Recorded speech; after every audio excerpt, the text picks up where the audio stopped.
Major malfunction, Menards plywood. It's Menards lumber, Menards lumber. Rebuilt oak, little twisters. Half-assing it. It worked pretty well.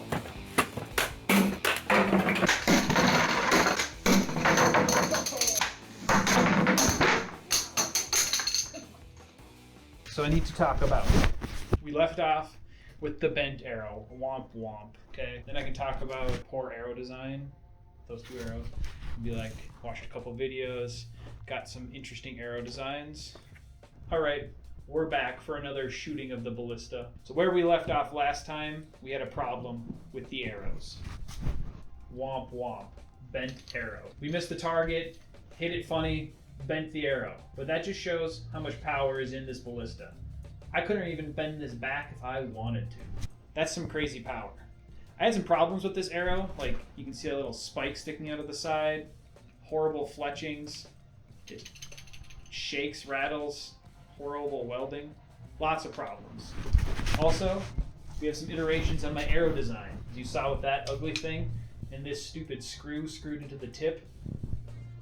These aren't very good arrow designs. I've watched a couple videos, YouTube University, and I learned a thing or two. Instead of those ugly arrows, I've got these ugly arrows. But look at these arrowheads. I used my drill as a lathe and borrowed my dad's drill press, really upgrading my arrow technology. And my fletchings are a little bit better. Still duct tape, but a little bit better. This arrow's kind of cool. It's really small though. I don't know if it's actually gonna fit and work in my ballista correctly. But look at this heckin' chonker of an arrow.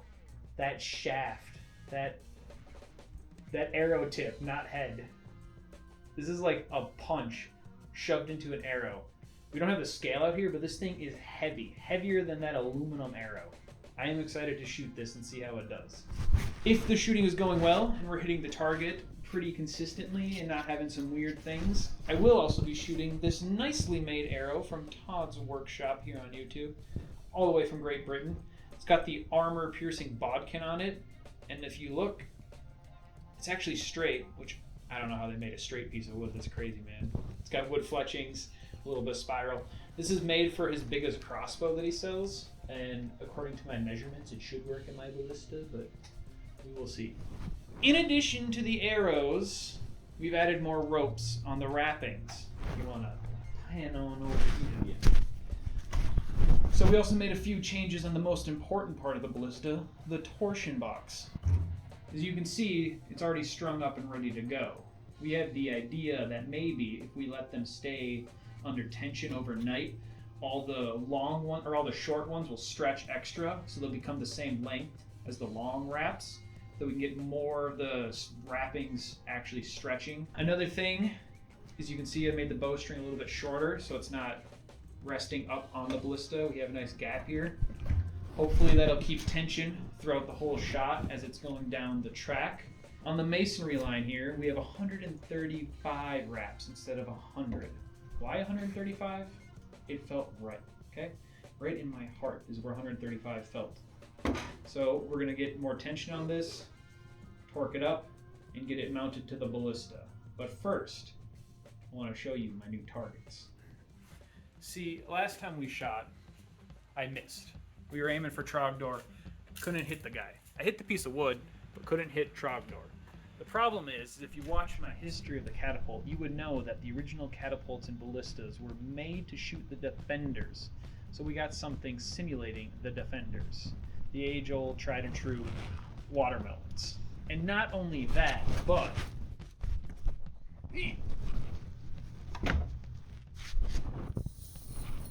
we're gonna stick the chainmail on.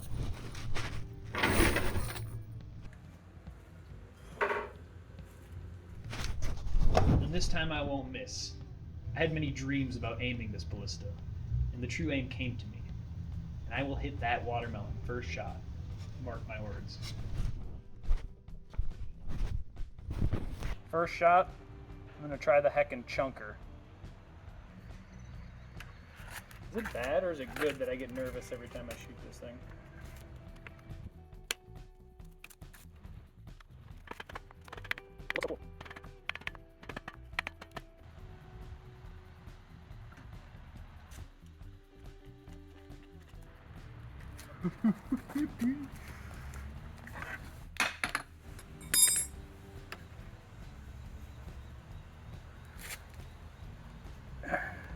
First shot.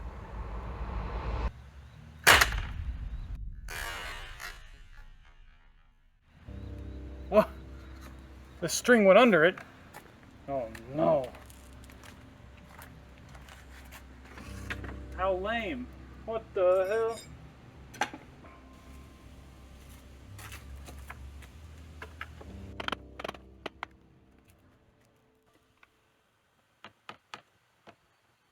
I think it's so top heavy that it's like rocking. Huh. We'll try the little guy, see what happens. I can't actually see the watermelon because of the way the sun's coming at me. That's my excuse.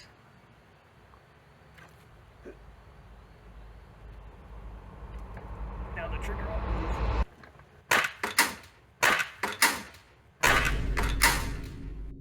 This time I won't miss. I will hit that watermelon first shot. What happened?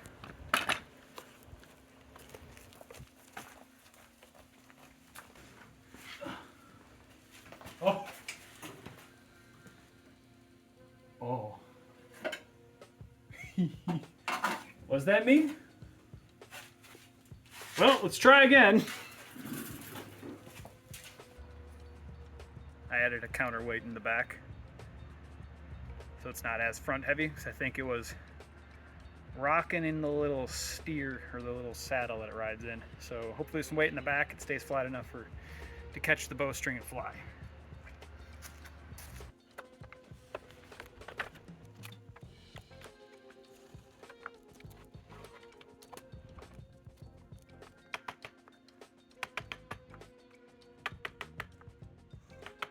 Yeah, that is by far the most force I have felt on it.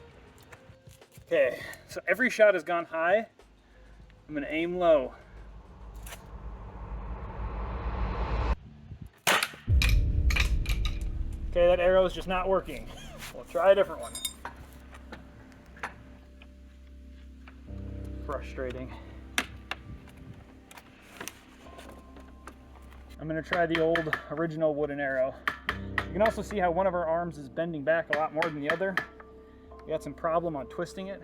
This thing's bending too much. Old trusty. Depending how this goes, we'll try Todd's. I just want to hit the damn watermelon. Aim low. What is happening? You know, the small arrow worked. Let's try it again.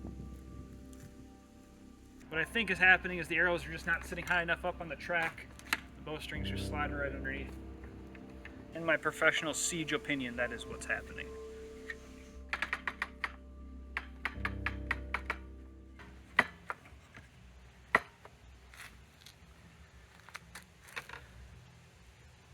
The one arrow that I thought wasn't going to work has been the only one to work. Aiming below the board.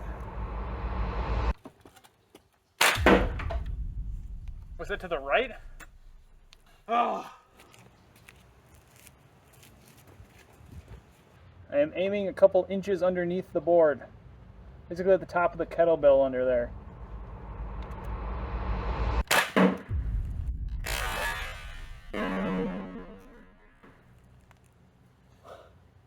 Oh. Oh my God. Let's get a shot of that from behind, dude. Look at Jesus, look at that. That's crazy. The fact that this arrow is as light as it is, it's just a little poplar rod, a little pine rod with that tip going through this. Okay. I'm gonna take a breather.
probably should do some more welding on the underbelly, but I think it'll hold.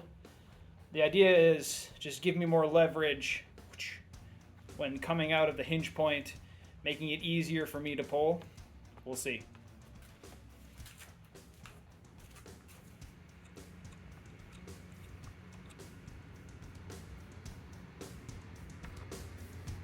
See, pulling away out here, a lot more leverage. What am I hitting? Oh, this part's hitting here, but it's already clearing the thing, so we only need to go out that far anyway. Lube it up, get a string on it, let's try it.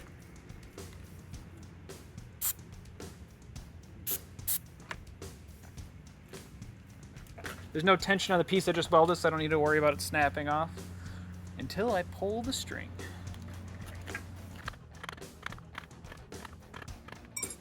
Remember, the idea of this is to make it easier to pull the string so I don't jerk as much when the catapult, or when I'm pulling the trigger and mess up my aim, you know, pull.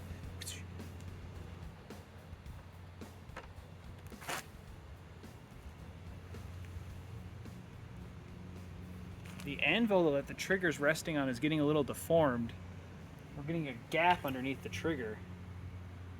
I'm gonna have to back up. Oh, I can see it. Aiming low.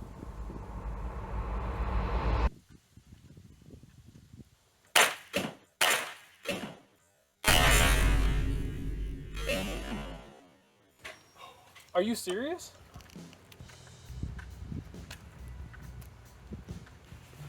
It cleared the top of the board? Where did it go?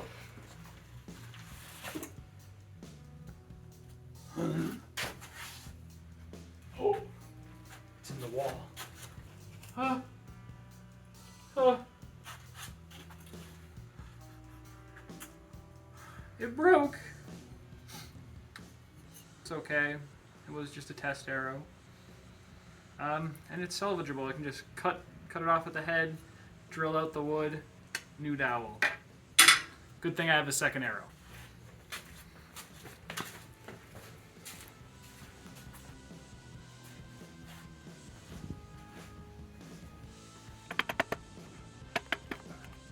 Okay.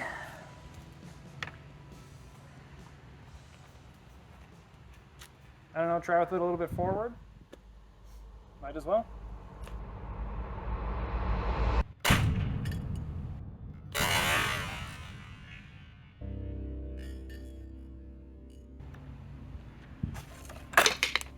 Huh.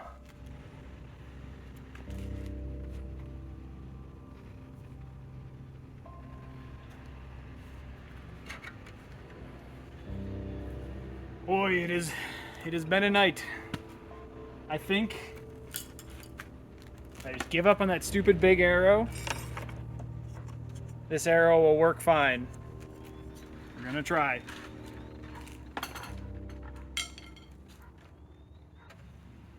Unwanted wobble. Oh.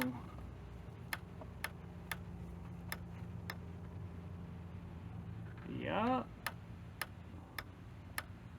The whole assembly where the trigger, kind of like a set, it's like the trigger, piece of plywood, the spine that goes down the middle, and a piece of plywood that locks it in place. We're getting some unwanted wobble. I'm calling this my last shot for tonight. Probably my last shot with this ballista. One final shot.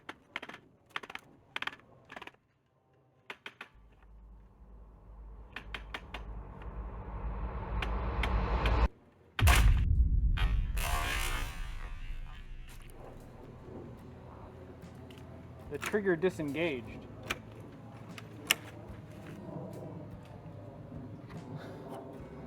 The trigger disengaged. A misfire. Oh. I just want to hit the watermelons. That's what I was talking about with that gap, though. Appearing underneath it, the string can slip underneath the slightest of gaps, but you wouldn't expect it to be able to. You won't go as far back. One final shot. Aiming low. Lower than ever before.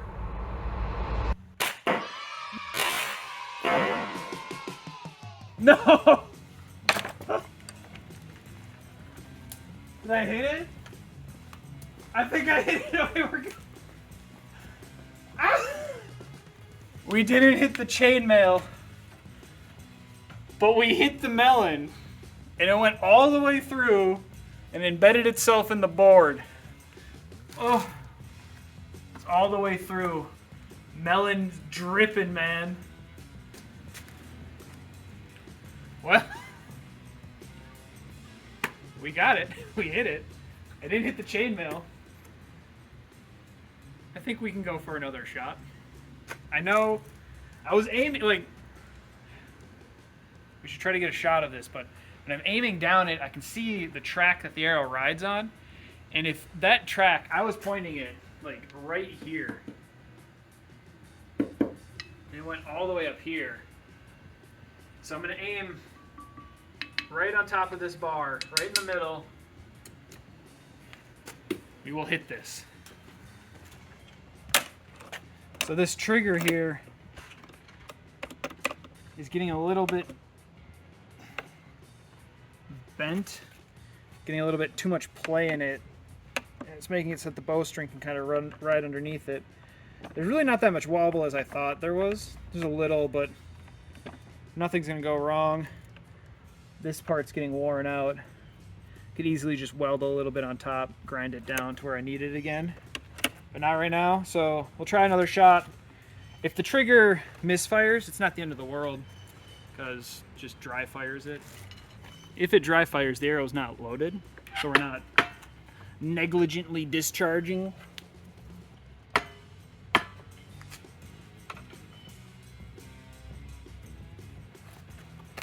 Maybe the trick is less power. Maybe the trick is the broken arrow rest. All right, aim for the top of the kettlebell.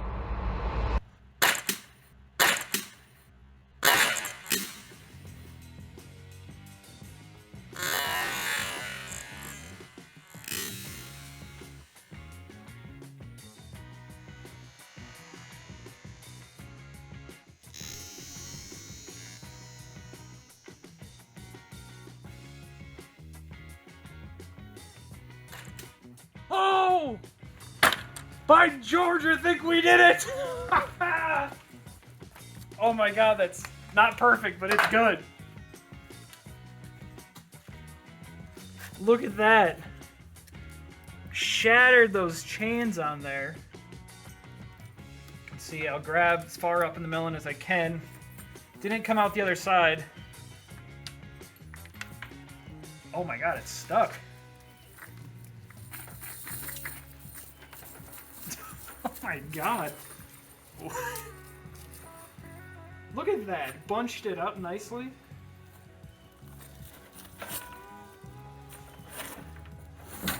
Deep wound. Dang. Look at this.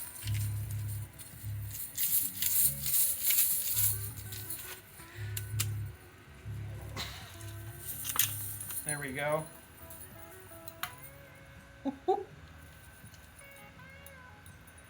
Not bad. But yeah.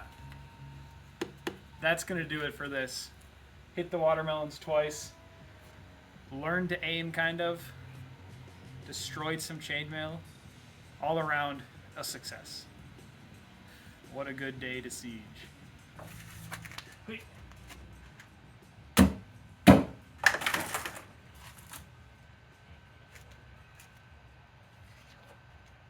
I've got a few things for closing thoughts. I'm going to say them in no particular order. And the first thing that comes to mind is that little bit we welded onto the trigger. That made a huge difference in releasing that trigger. Like 3-4 times easier. And after we did that, you saw 2 hits right away. Aiming it, still had to aim low, but when I'm yanking on that trigger trying to get it to release, I'm shaking the entire ballista. The arrows are flying high every single time. Over the target, missing Trogdor. we weld that on there, and I aim. Yeah, they're still going high, but I hit the watermelons twice in a row. That being said, hitting the watermelons, 2 glancing blows, were only 20 strides out from the target. 2 glancing blows on the watermelon, a little disappointing with the accuracy on the thing. If I was going to go for accuracy where it's mounted to the ballista, I would have it so that I could lock in place. So I could aim it, lock it in place, so then I pull the string, I have it aimed. I don't know how I would do that, but I'm not going for accuracy because where it counts, the power, that was crazy. These little arrows, like, yeah, they've got this metal head on it, but